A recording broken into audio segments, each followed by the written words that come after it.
people are observant. No one is stupid. Hello, everyone. I would like to talk about some very important stuff today, and perhaps by far maybe one of the most helpful talks I can give to mankind, the audience of mankind I have in my mind when I speak. What I want to begin to talk about is, in a sense, the different types of learning there is. And there's many categories, there's many scientists, there's many people who've dedicated their lives into understanding what learning is. But I want to give you my own approach. I want to give you how I see learning and how it has come to me both in places where it's been understood how it's working and it's not been understood how it's working. In other words, once you observe your life process, there are things occurring which are exceeding your rationality, regardless of how educated you are. There are some questions that you simply can't answer because you can't see. So we see that the sight of man is the most important thing, because we're in a world where what you see is what you believe to be true. But that is not tolerant enough. That is not compassionate enough to the imagination of man. We want to go deeper.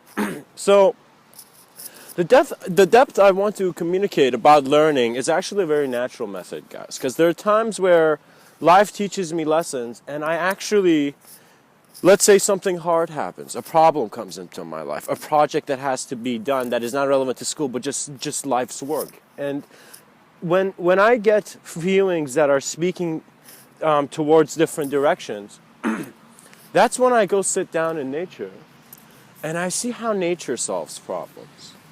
And you know how nature solves problems is that it takes you to a point of certainty where the tree feels it is always standing up, always standing tall till eternity.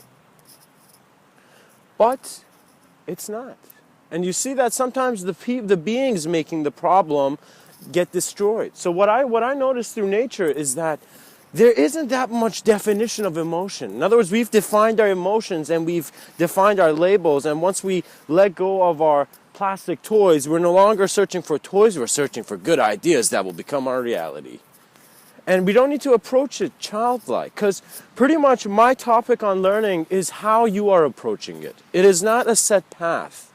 Even though I would like to describe two types of learning, which I want to, in a sense, bring in my own voice, is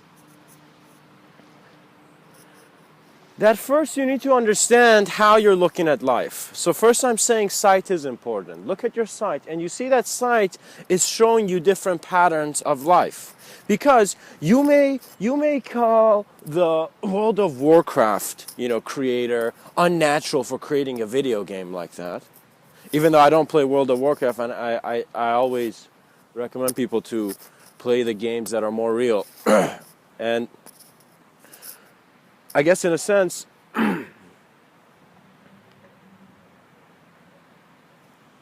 everything is a natural process once you look at it naturally. If you feel you're an artificial machine, you will find a thirst for mechanical collisions. And you will realize that thirst is not from you. What does that mean, guys? There's more than just humans here. There's ideas here. And there are human beings who go and identify with ideas.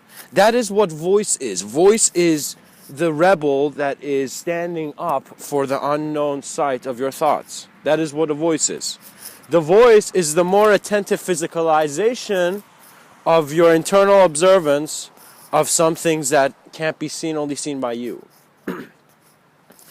What that means is that only you were able to capture some scenes in the corner of your eye that others weren't.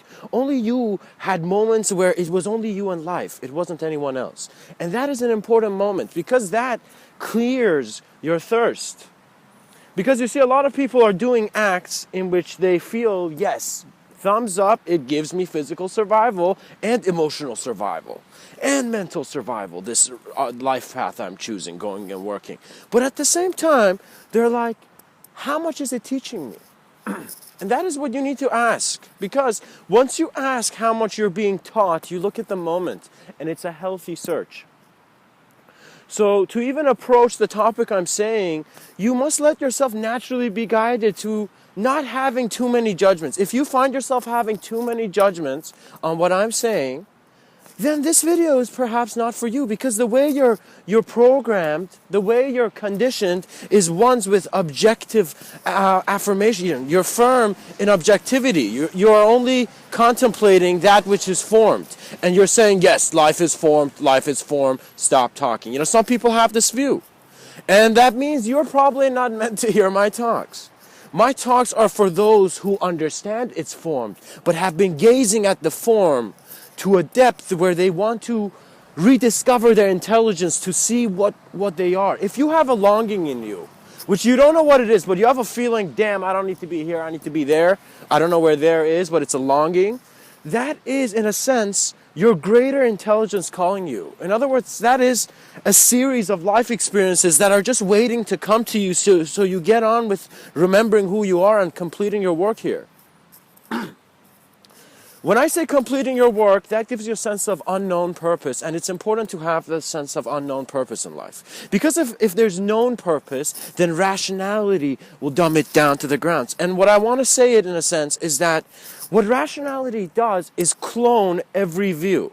So rationality, logic, is the same utilization of thought passed down. So it is in a way, very intelligent people find themselves immersed in history because they are tapping into the physical, not in the written understanding of man. When you begin reading books, oh my God, your feet has just touched the pool. You are reading the voice of man. And trust me, because you didn't know people back then, whatever you read in your voice. In other words, it doesn't matter if I give you a script with how many different characters there are in the play. If you're reading it out loud, you're all those characters, my friend. And so you would be saying the same things as people with those actions. So what that means is once after you have observed the value of sight, it just happens in an instant. You're like, whoa, I'm looking at things, you know? And once you observe that, then two things might happen. One, you might get this, and perhaps it's something like Morpheus, kind of. God damn, that movie was ahead of its time, man. And you see that, in a sense, within you, there is a storage of ideas that think you can do some stuff, and there's a storage of ideas that think you can't do some stuff. In other words, a part of you thinks you can't do something, a part of you thinks you can. Now, the ratio of this depends on what you are letting affect you, and trust me, the angel and the devil only sit on your shoulders when you're stuck in the past. Because trust me, for the future, you need no one's judgment. You need to just follow your excitement and I don't want to say just follow your excitement. It's not just any excitement, guys. It's not like the same excitement you have when you see, objects of desire. It is actually a different type of excitement. It's an excitement that makes you get off your chair because you know you're not supposed to be sitting on this chair, you're supposed to be somewhere else. It's this knowing, it's this remembrance, it's this awareness that comes to you. Now let's speed this up and let's take this to the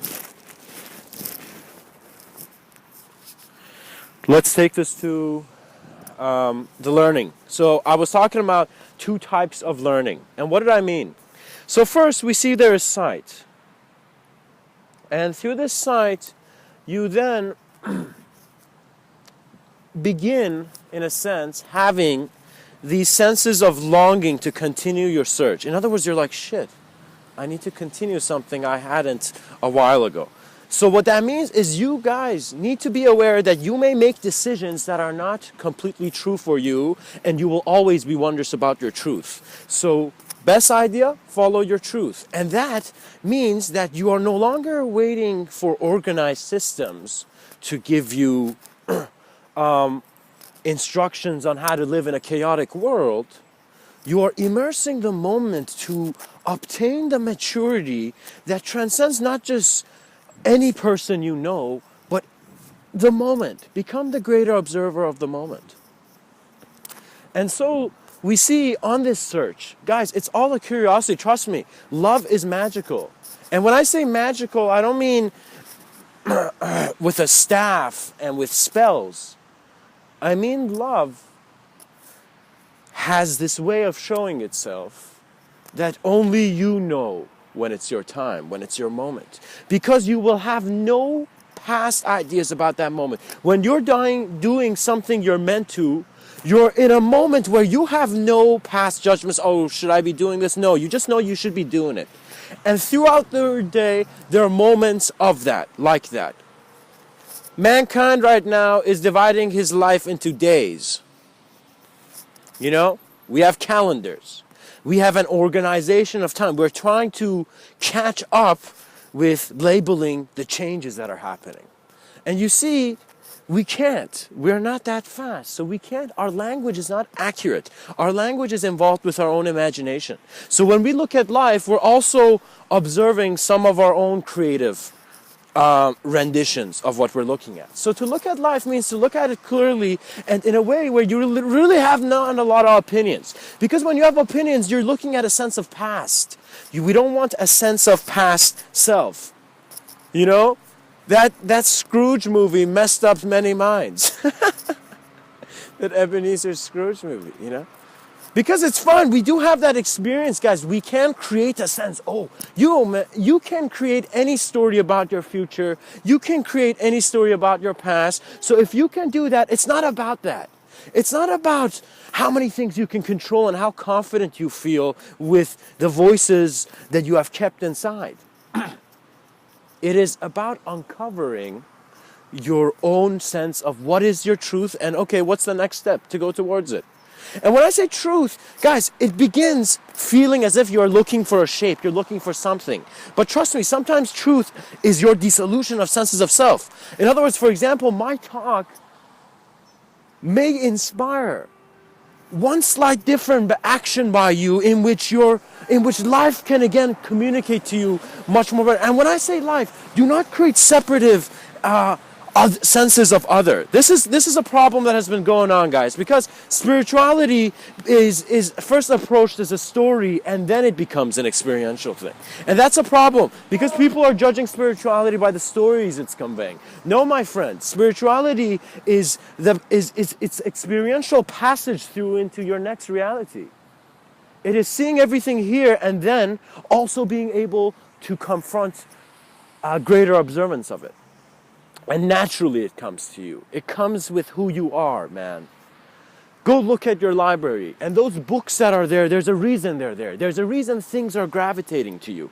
And once you see how things are attracting. In other words, in life right now, we have this law of attraction epidemic. And not that it's a bad thing, but it's just that everyone's like, yeah, I know, I'm attracting things. It's a law, so I'll keep saying it and I'll get it right. But that's using it like a child.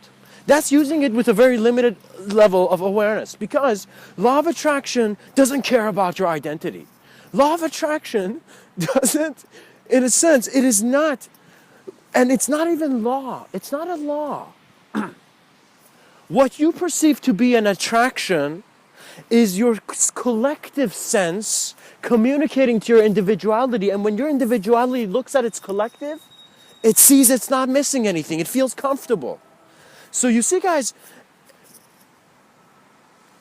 ignorance is bliss, but it is also a changing process.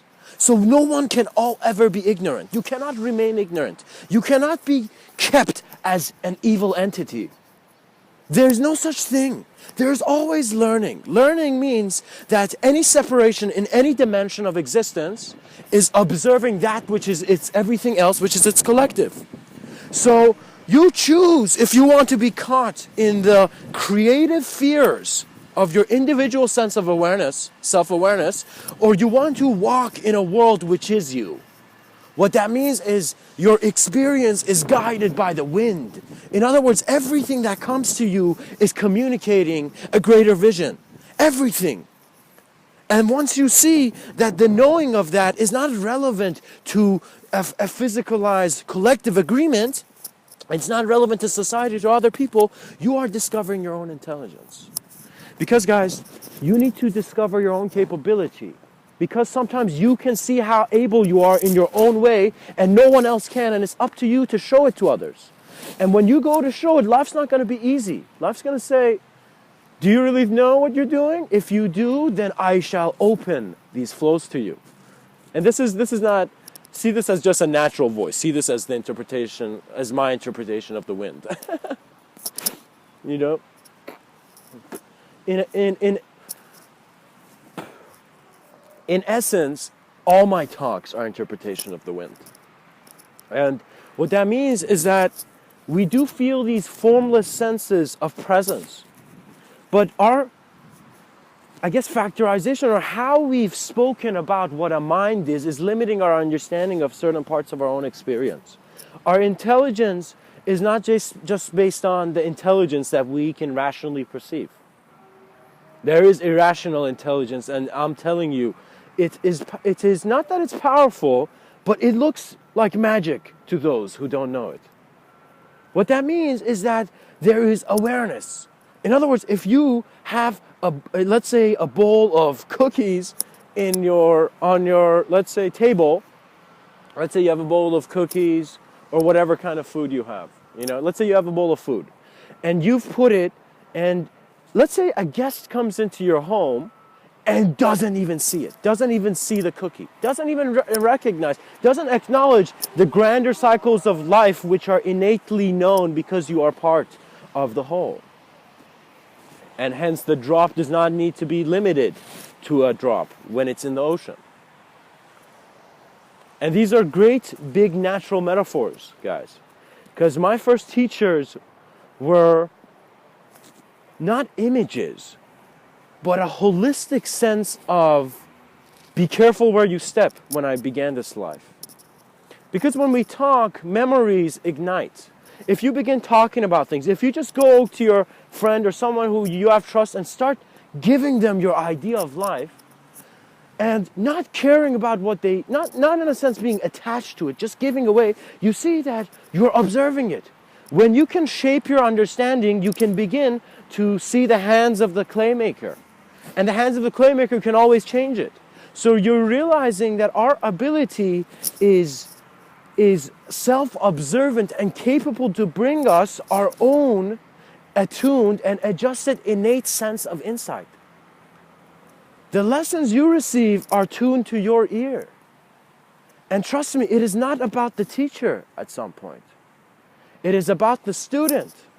And I guess now is the perfect time for me to continue into the two types, because the student chooses how he receives the master's words. Because what you see is that the student comes up to this master and the master tells him, do this, to change the student's habits, because the student can't see life more than his habits. He's been doing it constantly. So back in the day, guys, it wasn't like how you see people online or people talking and suddenly you get wisdom or something, there was no Google, there was no internet. So what that meant is that once you were alone with your reality. You saw life the way you did.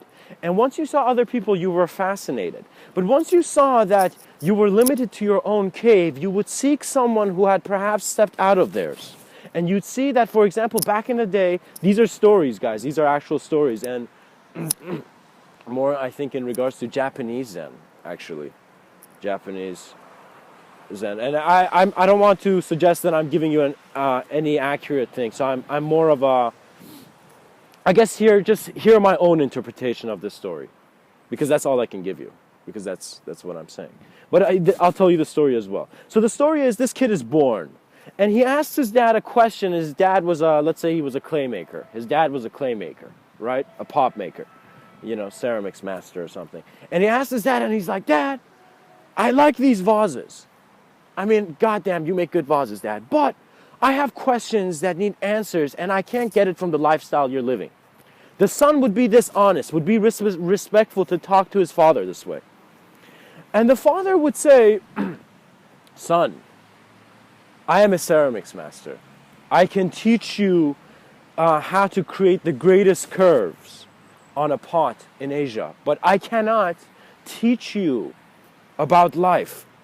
There are other people for that. And so I will no longer, in a sense, be your immediate father, but always be an embrace in your memory. And so the son was like, God damn, who is this guy? Both to his dad and also to the guru. And it's as if the guru was talking much earlier to the son. And let me tell you what that means.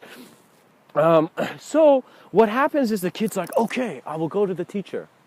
And thank you, Father. And let's say there was a lot of respect and bowing. And the son eventually walks and goes and finds a guru. Somehow the wind guides him, and the vague directions of strangers guides this kid to this wise man, to a sage, to an enlightened being, to a certain tradition. So this kid saw this man as, whoa, he is the greatest teacher here, because he's not studying objects, he's studying life. So I can learn from him, right? So the kid went there, and they would, be at times very respectful. Guys, the culture there, because it was respectful, they had good and clear and honest communication. In other words, truth could be communicated well because there was respect and appreciation and compassionate honor for existence, So with that, the kid goes there and he begins working there, and just in a sense listening to the master. Now this is where I want to tell you some things that you don't see normal books saying, but you can see in the concept. What that means is that when the guru saw the kid, he saw that the kid was conditioned to the household of a ceramics master. He wanted to mold every second. He wanted to mold every moment. The guru saw this in the clay maker's son, and which was now his student. And so he simply told him to do something the opposite.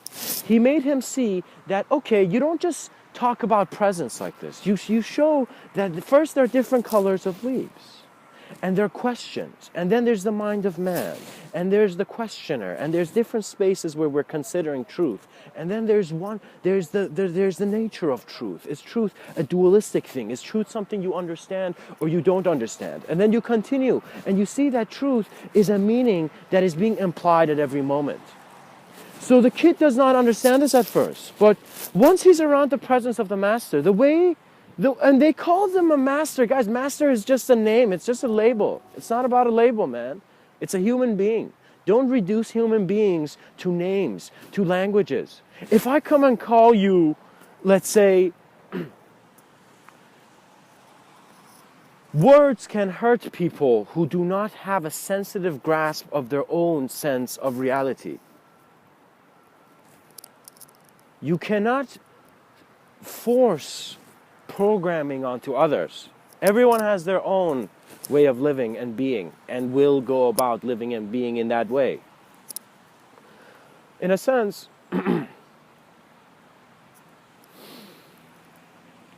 you see that a wisdom that was back then was that of attention and awareness. And to become really aware, guys, you have to experience yourself detaching from things, because your whole life you've been attaching things. So what happens is meditation is actually you confronting the whole spectrums of your own nature. It's naturally done. In other words, guys, we have too much information here. And I guess I'll speed this up a bit. The student goes in the realm of finding that there's detached type of learning and attached type of learning. And what that means is that there's one type of learning where you're gaining something, you're adding something, you're holding something, you're identifying with something, you're doing something.